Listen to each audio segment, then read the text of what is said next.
អនុញ្ញាតគោរពជំរាបសួរបងប្អូនប្រិយមិត្តទូរទស្សនិកជនជាទីគោរពនិងជាទីមេត្រីខ្ញុំបាទឡៃកលនៅក្រុមការងារស្ថានីយទូតខេត្តបរសែននោះកំពុងតែមានវត្តមាននៅរង្វង់មូលព្រះរាជដំណាក់ដែលហៅថាព្រះអង្គជ័យព្រះអង្គចោមនៅក្នុងបរិវេណក៏ដូចជាដំណើរថ្មើរជើងនៃសន្តិភាពបាទហៅថាដំណើរដើម្បីសន្តិភាពបាទស្វែងរកសន្តិភាពដើម្បីកម្ពុជាស្របពេលដែលកម្ពុជាកំពុងតែមានវិវាទពីការទន្ទ្រានរបស់ភាគីថៃមកលើកម្ពុជាបាទនៅខាងក្រៅខ្នងខ្ញុំបាទនេះគឺបងប្អូនបានឃើញគឺមានបាសកបាសិកាក៏ដូចជាប្រជាពលរដ្ឋខ្មែរយើងជាច្រើនអ្នកបាទបានធ្វើដំណើរថ្មើរជើងដើម្បីស្វែងរកនូវសន្តិភាពបាទសូមជម្រាបជូនបងប្អូនទស្សនិកជនផងដែរថាដំណើរថ្មើរជើងដើម្បីស្វែងរកនូវសន្តិភាពនេះបាទមានទាំងក្មេងចាស់ប្រុសស្រីមានទាំងប្រសក់មានទាំងប្រសង់ចូលរួមនៅក្នុងដំណើរថ្មើរជើងដើម្បីសន្តិភាពនេះនៅក្នុងបរិវេណនៃខេត្តសៀមរាបបាទគឺនៅ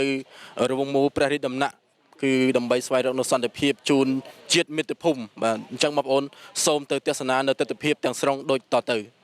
បងប្អូនជាទីគោរពនិងជាទីមេត្រីរូបភាពវីដេអូនេះបងប្អូនបានឃើញហើយជាដំណើរថ្មើរជើង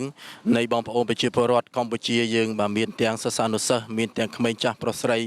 មានទាំងប្រជាពលរដ្ឋដែលគាត់តែងជាសម្លៀកបំពាក់ខ្មែរបុរាណដើម្បីចូលរួមដំណើរថ្មើរជើងដើម្បីស្វែងរកនូវសន្តិភាពបាទមានទាំងសិស្សានុសិស្សដែលពួកគាត់កំពុងតែវ័យសិក្សាបាទទាំងថ្នាក់តូចរហូតដល់ថ្នាក់ធំគឺពួកគាត់ចង់បាននៅសន្តិភាពដូច្នេះរូបភាពក៏ដូចជាវីដេអូទាំងនេះផ្ញើជូនទៅដល់ពិភពលោកឲ្យបានឃើញថាកម្ពុជាប្រជាពលរដ្ឋទាំងអស់គឺត្រូវការនៅសន្តិភាពស្ថិរភាព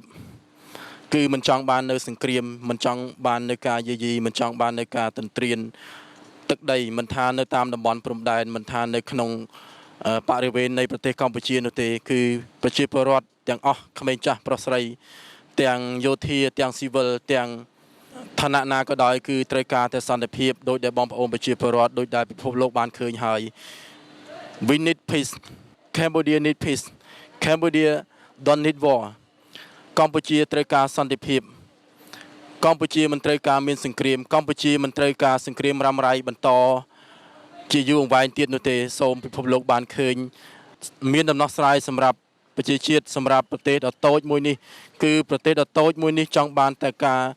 រស់នៅដោយសុខសាន្តចង់បានតែការរស់នៅដោយសុខសន្តិភាពប៉ុណ្ណោះ